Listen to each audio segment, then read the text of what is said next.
스포츠 엑스파일의 최동철입니다. 자, 항저우 아시아 경기대회 중반전을 넘었는데 우리나라가 31개 종목에 1140명이 출전하고 있습니다. 아마 그 가운데서도 아마 제일 관심이 끄는 것이 황선홍 감독이 이끄는 우리나라 축구 대표팀이 3회 연속 금메달을 차지할 것이냐, 이것이 이제 관심인데, 자, 우리가 오늘 저녁 10월 4일 저녁 9시에 우즈베키스탄과 이제 결승 진출 놓고 준결승전에서 맞붙습니다. 대한축구협회 부회장이며 우리나라 축구 해설가로서는 최고의 해설자 우리 한준희 위원을 전화 연결하겠습니다. 여보세요? 네, 안녕하십니까? 아유, 우리 한준희 우리 그 해설위원 대단하십니다. 그런데 항상 그 소개하실 때마다 너무 몸둘 바를 모르겠는 칭찬을 하셔가지고. 아니, 사실이잖아요. 네, 계속 이렇게 너무 띄우시면은 전화 안 받을 겁니다. 그래요? 아유, 하여튼 우리 해설뿐만 아니라 참 제가 보기에는 그 한준희 해설위원은 제가 후배긴 합니다만 정말 굉장히 참 훌륭한 분이라고 말씀을 제가 시청자분들 말씀드립니다. 계속 무슨 말씀이십니까? 오늘 저녁 그 9시에 우즈베키스탄과 이제 결승 진출을 놓고 격돌을 하게 되는데 네네. 어떻습니까? 예상은? 일단 객관적으로 말씀드려서 네. 이번 대회에 참가한 남자 축구에 참가한 모든 팀들을 통틀어서 네. 액면가의 전력이 대한민국에 비견될 만한 팀은 없다는 것이 객관적인 생각이고요. 그렇죠. 네, 그러니까 즉 우즈베키스탄 역시도 우리보다는 전력이 좀 떨어진다고 보는 것이 옳겠습니다. 그리고 우즈벡 선수들의 일단 연령을 보면 네. 우리는 사실은 1999년생 선수들이 상당히 많거든요. 네네. 그런데 우즈벡은 제일 나이가 많은 선수들이 2001년생부터 나왔습니다. 아, 그래요? 네, 게다가 우리는 1999년생이 상당히 많은데 거기에 98년생, 97년생 와일드카드 선수들까지도 존재하는 것이 대한민국 대표팀이고, 예. 네, 우즈벡은 사실은 이제 올림픽이라든가 또 내년에 벌어질 23세 이하 아시안컵에 보다 초점을 맞추고 있기 때문에 네네. 네, 우리처럼 그렇게 24세 연령을 꽉 채우지는 않았거든요. 예. 또 한 가지 측면은 이제 다들 아시다시피 우리는 이강인 선수, 정우영 선수, 홍현석 선수라는 예. 유럽 무대에서도 인정받는 이제 젊은 선수들이 뛰는 반면에 네. 우즈베키스탄 같은 경우는 이제 소수의 러시아 리그 선수들이 있기는 합니다만 네. 또 다른 러시아 리그에서 지금 뛰고 있는 선수들이랄지 네. 프랑스 리그에서 뛰고 있는 선수들을 제외했기 때문에 네. 사실 어떤 유럽 리거의 퀄리티와 유럽 리거들을 또 데려온 것을 보더라도 대한민국이 우즈베키스탄보다는 한 발 앞서 있는 것이 분명합니다. 그래서 전력적으로는 대한민국의 우세가 점쳐지기는 하지만 네. 그럼에도 이제 말씀드리고 싶은 대목은 이제 이건 있습니다. 우리가 지금까지 만났던 그 어떤 팀보다는 네. 그래도 우즈베키스탄은 대한민국에 조금 더 근접한 상대가 될 수가 있습니다. 그래요. 맞아요. 우리가 그 5년 전 그 인도네시아 자카르타 팔렘방 아시아 경기대 8강에서 우리가 우즈베키스탄과 경기해서 우리가 4대3으로 간신히 이겼잖아요. 그렇죠. 그 당시에 예. 황의조 선수가 헤트트릭을 했음에도 불구하고 맞아요. 예. 정말 연장 접전까지 가는 피말리는 승부 끝에 마지막에 황의조 선수가 얻어낸 페널티를 또 황희찬 선수가 성공을 시키면서 결국은 승리할 수가 있었죠. 그래서 맞아요. 우즈베키스탄은 4년 전 기억뿐만이 아니라 전체적으로 연령별 대회에서 계속 아시아의 강호로서 군림을 해왔습니다. 그리고 실제로 김은중호와 이제 우즈베키스탄 연령별 그렇죠. 대표팀이 붙었을 때 아시다시피 김은중 감독의 팀이 20세 이하 월드컵에서 4강까지 오른 팀 아닙니까? 맞아요. 네, 그런데 아시아 지역에서 우즈벡과 김은중호가 붙었을 때 우리가 우즈벡에게 오히려 승부차기로 졌었거든요. 맞아요. 그런 게 있어요. 한 번 진 적이 있어요, 우리가. 예. 그리고 지금 뛰는 멤버들이 일부 이제 출전했던 작년에 이제 우즈벡과 평가전이 한 번 있었는데 네.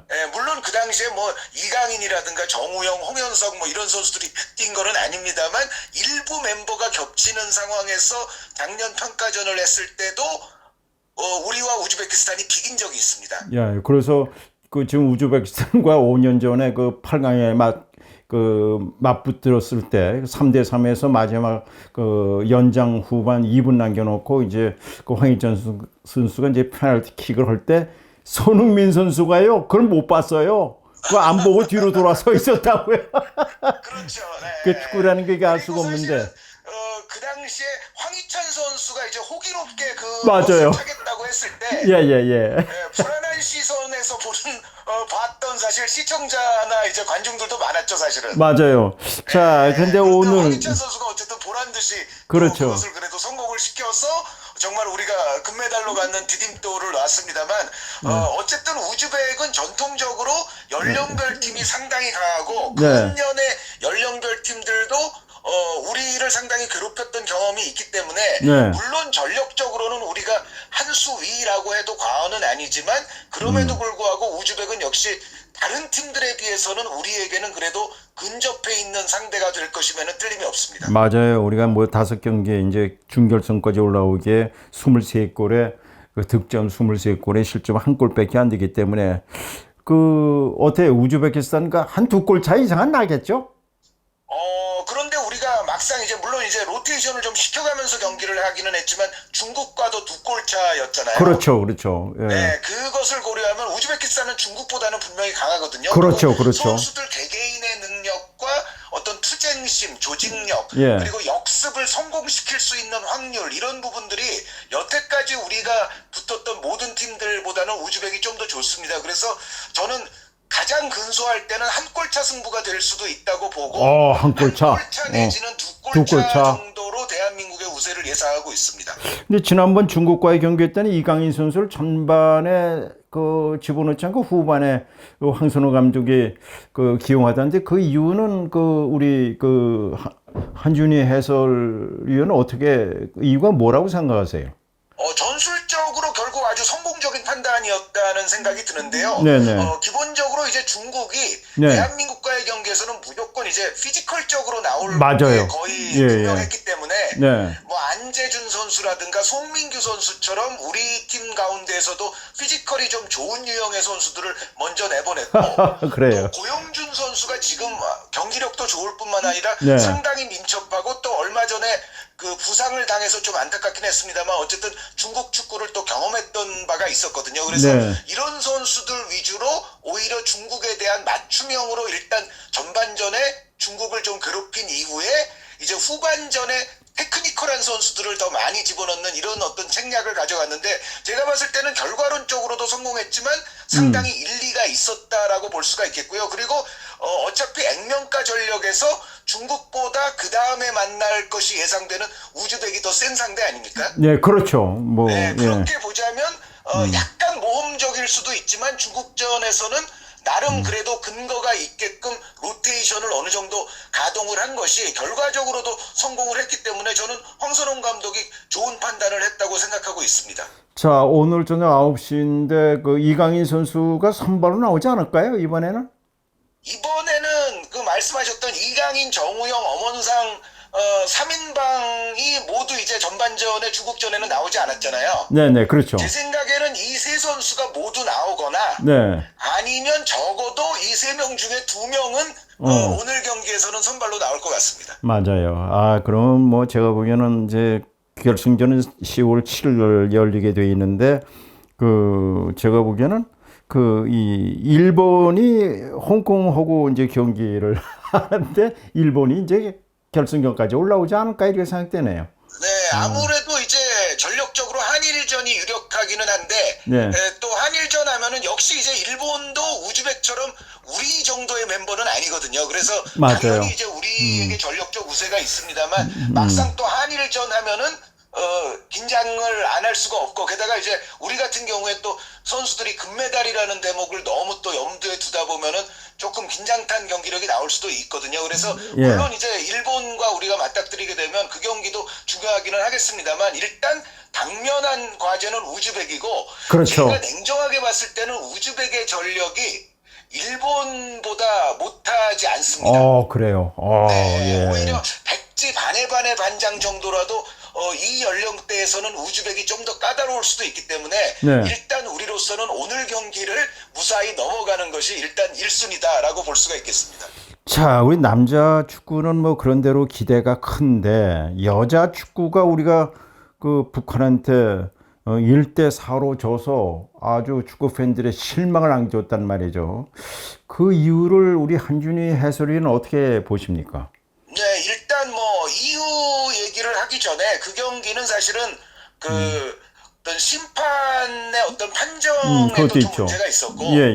그리고 뭐 다 지금 뭐 뉴스로 나오고 있습니다만, 또 북한 선수들이 보여줬던 너무도 거친 예. 비매너적인 태도들도 이제 분명히 문제가 되는 경기인 거는 틀림이 없었거든요. 네네. 그러니까 우리는 사실 또 우리에게는 심판 판정이 또 가혹했었고요. 그런데 네. 이제 그런 대목이 분명히 경기에 영향을 미치기는 했습니다만, 네. 그런 사실들에도 불구하고 지금 말씀하신 대로 우리 여자 대표팀의 이번 성적과 결과는 분명히 좀 실망스러운 그렇죠. 것이 틀림이 없었습니다. 그래서 네. 그 경기 내적으로 나타났던 어떤 판정 상황이랄지 이런 부분을 차치하고, 네. 일단 우리 여자 대표팀이 우리가 원하는 것만큼 어떤 선수들의 잠재력을 충분히 터뜨리지 못했고, 네. 그 저변 확대를 충분히 이뤄내지 못했기 때문에 결국은 우리 여자 대표팀이 좀 장기간 어떤 정체된 상황에 머무를 수밖에 없었다는 점은 지적을 하고 싶은데, 다들 네. 아시다시피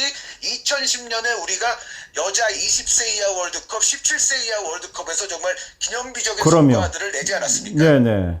그런데 어떻게 보면 그 당시에 그 선수들이 지금 이제 성인 국가대표를 계속 뛰고 있거든요. 네. 17세에서 우리가 우승까지 그래서 했죠. 사실은 그런 부분에 있어서는 우리가 조금 더 신의 선수를 발굴하지 못하고, 또 신의 선수의 발굴을 위한 어떤 저변을 확보하지 못했던 것이 결국은 계속해서 우리가 황금세대라는 이야기를 했습니다만, 황금세대가 너무 오래 갔고 거의 이제 비슷한 선수들로서 항상 대회를 준비하지 않았습니까? 결국은 네. 이러한 부분들이 어느 정도는 이제 한계에 부딪히는 시점이 됐다. 물론 지금 우리 대표팀의 뭐 전원이 그 당시 세대는 아니고, 지금은 젊은 선수들, 어린 선수들도 부분 들어와 있기는 합니다만, 그럼에도 불구하고 전체적으로는 2010년의 그 영광으로부터 그렇게 많이 여자 축구가 나아가지 못했던 것은 틀림없는 것 같습니다. 네. 그리고 이제 그 한준희 해설위원은 대한축구협회 부회장인데 이번 그 항저우 아시아 경기에 대한 e스포츠가 굉장히 인기가 있었는데, 예, 근데 그 e스포츠의 축구를 갖다 대한축구협회도 지금 그 이 연구 중에 있다면서요? 도입하려고? 그렇습니다. 이미 이제 공지가 곧 나갈 걸로 알고 있는데요. 네. 그 e풋볼, 그러니까 e스포츠 축구 게임에 대한 국가대표 선발전이 이제 곧 있을 걸로 예정이 돼 있고요. 네네. 이게 왜 그러냐면은 아시다시피 내년 1월에 이제 카타르에서 축구 아시안컵이 열리지 않습니까? 그렇습니다. 예. 네. 그런데 아시아 축구 연맹 AFC가 축구 아시안컵 직후에 예. e풋볼 아시안컵도 지금 개최할 예정으로 있습니다. 이 참 컴퓨터 게임인데 이건 아마 그래서 이번 뭐 올림픽 아시안 게임뿐만 아니라 이제 축구판에서도 e스포츠가 이제 도입이 되는 그런 지금 시기에 놓여 있어요. 그러니까 FIFA라든가 AFC 같은 전 세계 축구를 관장하는, 혹은 대륙의 축구를 관장하는 단체와 기관들이 이제는 그 축구 게임도 이런 축구 기관의 한 영역으로서 이제 받아들이려고 막 지금 이제 하고 있거든요. 예. 네, 그것에 발맞춰서 이제 대한축구협회도 e풋볼, 게임 축구와 관련된 부서를 만들고, 여기서 이제 또 게임 축구의 국가대표를 선발을 해서 이제 곧 다가오는 아시안컵에 이제 내보내기로 할 건데, 예. 이 이제 축구 축구 게임을 다루는 부서를 또 저에게 또 맡기시는 것 같더라고요. 그래서 네. 이제 지금 공식적인 발표는 나오지 않았지만 제가 이 풋볼과 관련된 대한축구협회 위원회를 아마 맡게 될 것 같습니다. 예. 아마 시청자 여러분께서는 새로운 소식을 들은 것 같은데 한준희 그 해설위원 이 대한축구 부회장. 얘기는 지금 최동철 선배님 방송에서 제가 뭐 최초로 하는 겁니다. 예, 아주 감사합니다. 들어가세요. 수고하셨습니다. 예, 감사합니다. 예. 지금까지 그 대한축구협회 부회장이고 지금 그 축구 해설위원으로서는 아주 정말 많은 그 축구 팬들의 사랑을 받고 있는 한준희 해설위원의 얘기였습니다. 세월이 많이 변했죠. 그 이 게임, 이 스포츠, 그러니까는 게임, 컴퓨터 게임의 축구, 이것이 공식적으로 이번 그 항저우 아시아 경기 대회도요. 그 이 스포츠가요. 입장료가 제일 비쌌습니다. 우리나라 돈은 7만 5천 원이에요. 보통 뭐 그 5천 원에서 8천 원 정도밖에 되지 않았는데 이 스포츠가 7만 5천 원이고 입장권 사기가 굉장히 힘들었다고 해요. 세상이 많이 변하고 있다는 것을 알 수가 있습니다. 자, 내일 이 시간에는 그 유럽 프로 축구에 뛰고 우리나라 태극전사 소식. 그 아시안 게임은 아시아인의 대축제니까요. 아시안 게임이 열립니다만은 지금 유럽 축구는 계속되고 있습니다. 손흥민 선수가 그 좀 200호, 그러니까 독일 그 함부르크 레버쿠젠에서 49골을 넣었고요. 그다음에 그 이 토트넘에서 151골을 넣었어요. 200골을 넣었어요. 그래서 내일 이 시간에는 손흥민 선수를 비롯한 우리나라 태극 전사들 소식과 함께 자, 이 그 12일하고 17일에는 크린스만 감독 있고 우리나라 축구 대표팀이 국내에서 2차례 평가전이 있죠. 그 대표 선수를 갖다 선발했는데 이 소식을 내일 시간에 전해드리도록 하겠습니다. 시청자 여러분 건강하십시오.